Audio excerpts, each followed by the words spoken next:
বাংলাদেশে ভারতের high commissioner এবং সহকারী হাই কমিশনার থেকে কর্মীদের পরিবারের সদস্যদের দেশে ফিরে নিচ্ছে নয়াদিল্লি। বাংলাদেশের নির্বাচনের আগে ভারত কেন এমনটি করছে? এর উদ্দেশ্যই বা কি? এতে বাংলাদেশ কি বিপদে পড়বে? এইসব প্রশ্নের উত্তর খুঁজবো আজ।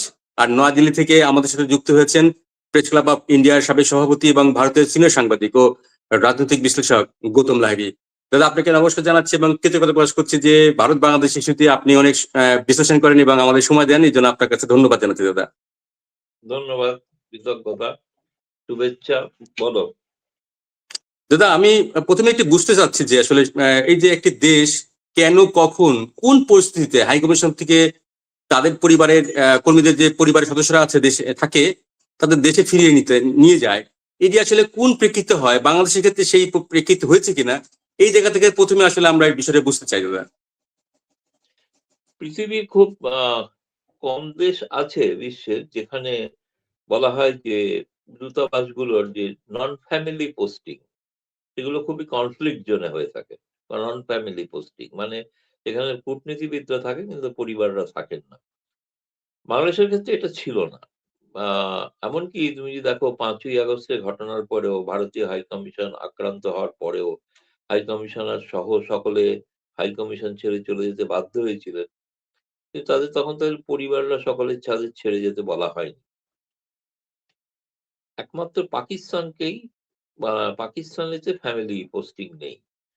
পাকিস্তানের সঙ্গে বাংলাদেশ প্রায় এক পর্যায়ে এলো এবং এটা বাংলাদেশের পক্ষে ভালো না খারাপ বাংলাদেশিরাই চিন্তা করে দেখবেন।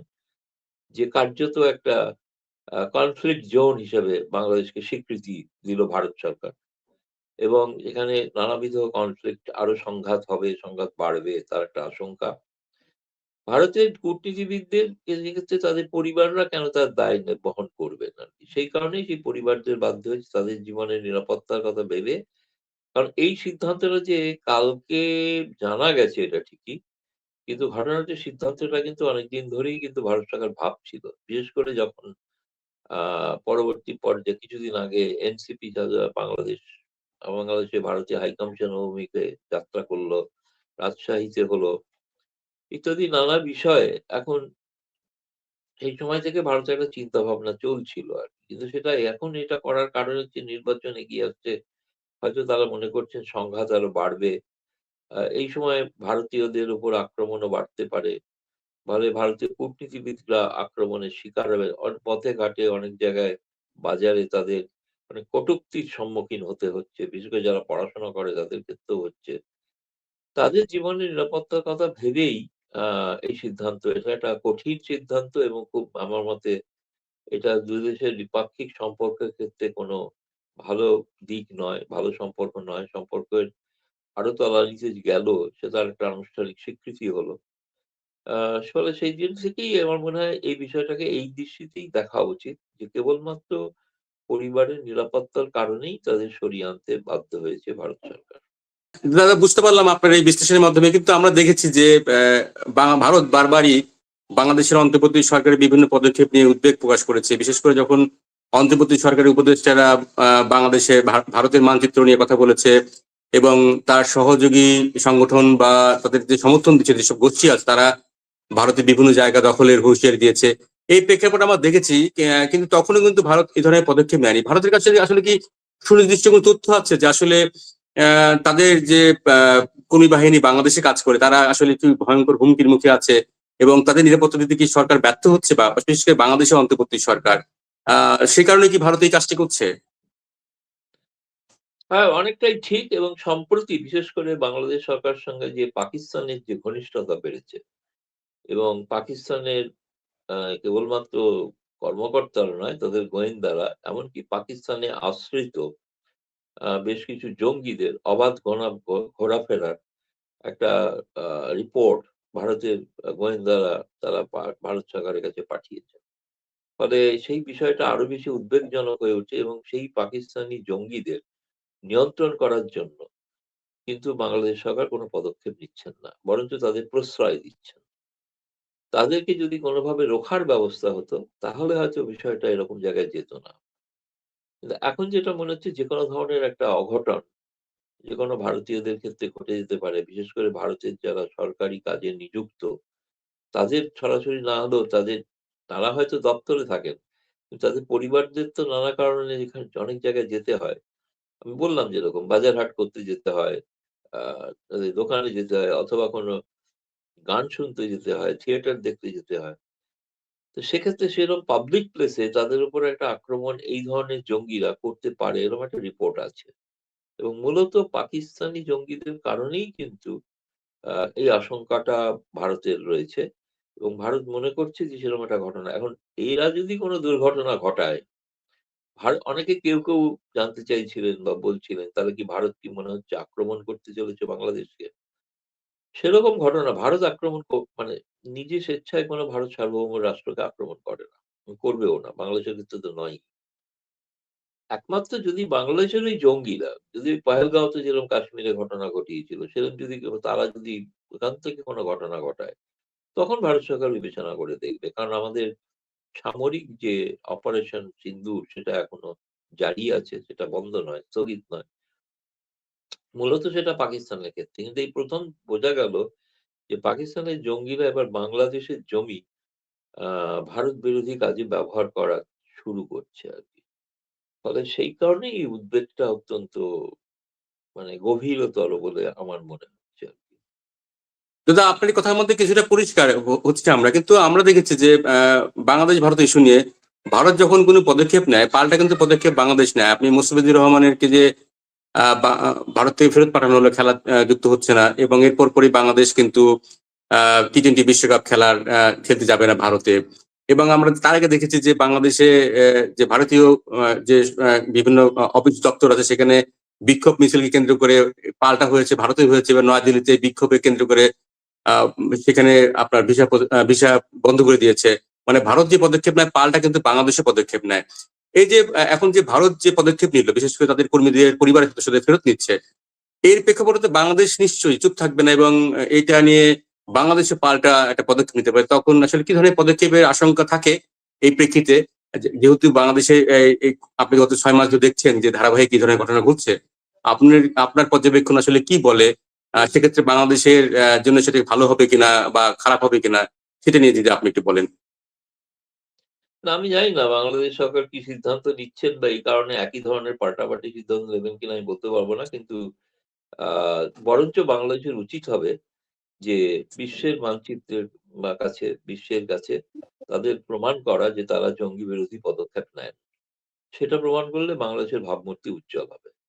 ভারতের যে কূটনীতিবিদদের পরিবারদের প্রত্যাহার করা হয়েছে বলে এবার বাংলাদেশ যদি তার কূটনীতিবিদদের পরিবারদের প্রত্যাহার করেন, সেটার দ্বারা প্রমাণিত হয় তারা জঙ্গিবাদকে প্রশ্রয় দিতে চান। মানে বাংলাদেশ একটা ক্রমশ যে জঙ্গিবাদের দিকে ঝুঁকে পড়েছে, সেই ভাবমূর্তি কাটাতে গেলে তাদের জঙ্গিবাদের বিরুদ্ধে কঠোর ব্যবস্থা নিতে হবে। সত্যি যেটা শেখ হাসিনা নিয়েছিলেন ১৬ বছর। জঙ্গিদের যারা জেলে পুরেছিলেন, তাদের ইউনূস সরকার জেল থেকে ছেড়ে দিয়ে রাজকীয় মর্যাদায় তাদের ঘুরে বেড়াতে সুযোগ দিচ্ছেন। জেল ভেঙে বেরিয়ে এসছেন, যে অস্ত্র লুণ্ঠন হয়েছে। এখন আপনাদের মন্ত্রীরা তো উপদেষ্টারা তো স্বীকার করছেন যে ওই অস্ত্র তাদের জমা দিতে হবে। এখনো তারা জমা দেয়নি, তার প্রমাণ হচ্ছে। সেই অস্ত্র নিয়ে তারা ঘুরে বেড়াচ্ছে। সাংঘাতিক পরিস্থিতি। মানে পুলিশ এবং অস্ত্রাগার থেকে অস্ত্র লুণ্ঠন করা, সেই অস্ত্র এখনো পুরোটা উদ্ধার হয়নি। এইটাই তো বাংলাদেশের চরিত্র, বাংলাদেশের চেহারা। এই চেহারায় স্বাভাবিকভাবে কে থাকবে বাংলাদেশে? আমার মনে হয় বাংলাদেশের সাধারণ কেবলমাত্র বিদেশী বলে নয়, বাংলাদেশের সাধারণ নাগরিকদের জীবনও বিপন্ন হওয়ার আশঙ্কা দেখা দিয়েছে। আমার মনে হয় বাংলাদেশের উচিত হবে ওই বিষয়ে না ভেবে, তাদের উচিত হবে জঙ্গিবাদকে সম্পর্কে যেটা একটা ভারত সরকারের কাছ থেকে যে গোয়েন্দা সূত্র, ২ দেশের মধ্যে গোয়েন্দাদের মধ্যে কথোপকথন আছে, ব্যবস্থাপনা আছে। তার মাধ্যমে তারা জানবার চেষ্টা করুক যে কি ধরনের গোয়েন্দা সূত্র তারা পেয়েছেন, কি ধরনের জঙ্গি হানার সম্ভাবনার কথা ভাবছেন। সেগুলো ভেবে যদি কোন পদক্ষেপ নেন, আমার মনে হয় সেটা উভয় দেশের মানুষের মধ্যে আস্থা আরো বাড়বে। জি। দাদা আপনার কাছে আরেকটা শেষ প্রশ্ন করতে চাই যে বাংলাদেশে নিযুক্ত যুক্তরাজ্যের হাই কমিশনার সারা আকুব ভারতে গেছেন বলে শোনা যাচ্ছে। পদ্মার আড়ালে কি কিছু ঘটছে এই বিষয়ে যদি আমাদের একটু ধারণা দেন। সালাকো গত পরশুদিন এসে পৌঁছেছেন। তার সঙ্গে ঢাকা থেকে আরো ২ জন তার ডিপ্লোম্যাট সঙ্গে এসছেন এবং তিনি আজকে আ সকালে হাই কমিশনে বেশ কিছু ভারতীয় আ চিন্তাবিদ ভারতীয় কূটনীতিক এবং কিছু সাংবাদিক যারা বাংলাদেশ সম্পর্কে খোঁজ খবর রাখেন, তাদের কাউকে কাউকে একটা রাউন্ড টেবিল বৈঠক, গোল টেবিল বৈঠক হচ্ছে। গোল টেবিল বৈঠকের উদ্দেশ্য হচ্ছে যে ভারতে বাংলাদেশ সম্পর্কে ভাবনা কি, বা কি ভাবতে চাইছেন, সেই সম্পর্কে তিনি একটা ধারণা উপলব্ধি করতে চাইছেন। কারণ এই মুহূর্তে সারা কোকি বাংলাদেশের সবথেকে সক্রিয় কূটনীতিবিদ। তার সঙ্গে তারেক রহমানের অত্যন্ত ঘনিষ্ঠ যোগাযোগ আছে। তিনি সম্প্রতি এসে করেছেন তা নয়। লন্ডনে থাকাকালীনও যোগাযোগ ছিল। ফলে তিনি ব্যাপারটাতে ভারত থেকে, কারণ এটা তিনি জানেন যে ভারতের মতো একটা বৃহত্তম প্রতিবেশী সহায়তা ছাড়া কোনো বাংলাদেশের পক্ষে ঘুরে দাঁড়ানো বা সব দিক থেকে অর্থনৈতিক দিক থেকেও ঘুরে দাঁড়ানোটা সম্ভব নয়। এবং ব্রিটিশের যে তাদের যে কিছু লগ্নি নিরাপত্তা বাংলাদেশে তারা চান, সেক্ষেত্রে ভারত তাদের একমাত্র সহায়ক ভূমিকা নিতে পারে। সেক্ষেত্রে সেটা তিনি বুঝতে চাইছেন এবং অবশ্যই এক্ষেত্রে একটা বড় বিষয় হচ্ছে আগামী নির্বাচন সম্পর্কে ভারতীয়রা কি ভাবছেন সেটা জানা তার একটা প্রধান উদ্দেশ্য। এবং ভারতীয়দের মধ্যে ওখানে এমন উপস্থিত আছেন শুনেছি আমি, যে সাবেক হাই কমিশনার বিনা সিকরি, তিনি স্পষ্ট ভাষায় মনে করেন যে বাংলাদেশে সংখ্যালঘুদের উপর নির্যাতন বাড়ছে এবং তিনি মনে করেন আওয়ামী লীগ ছাড়া কোনো নির্বাচন হলে নির্বাচনটা গ্রহণযোগ্য হবে না। ফলে এদের পরামর্শ হবে নির্বাচন পিছিয়ে দিয়ে আগামী আওয়ামী লীগকে আবার অংশগ্রহণ করতে দিয়ে একটা নির্বাচন হোক। কারণ ভারত সরকার বা ভারতের কেউই ওই বাংলাদেশে যে তথাকথিত যে বিচার ব্যবস্থা, বিচার হয়েছে, ওই বিচারকে কেউ তারা স্বীকৃতি দেন না। এবং সেটা কোনো স্বীকৃতি নেই। আর কয়েকদিন আগে তো ভারতীয় প্রেস ক্লাবে, জাতীয় প্রেস ক্লাবে তো তারা বুঝিয়ে দিলেন যে রিপোর্টের ভিত্তিতে সিদ্ধান্ত হয়েছে, যে রিপোর্টটাই কতটা ভুয়া রিপোর্ট। কারণ রিপোর্টের শেষে তারা বলেই দেওয়া আছে যে রিপোর্টটা কিন্তু সবটা ভেরিফাইড নয়। সেটা নয়, সেটা লেখা আছে রিপোর্টের শেষে। তা সত্ত্বেও সেটার ভিত্তিতেই কিন্তু শেখ হাসিনা বা আরো অন্যদের বিরুদ্ধে শাস্তির আদেশ হয়ে গেল। ফলে এটাকে তো বিশ্বাসযোগ্য মনে করছে না কেউ। ভারতে অন্তত করছে না কেউ মনে।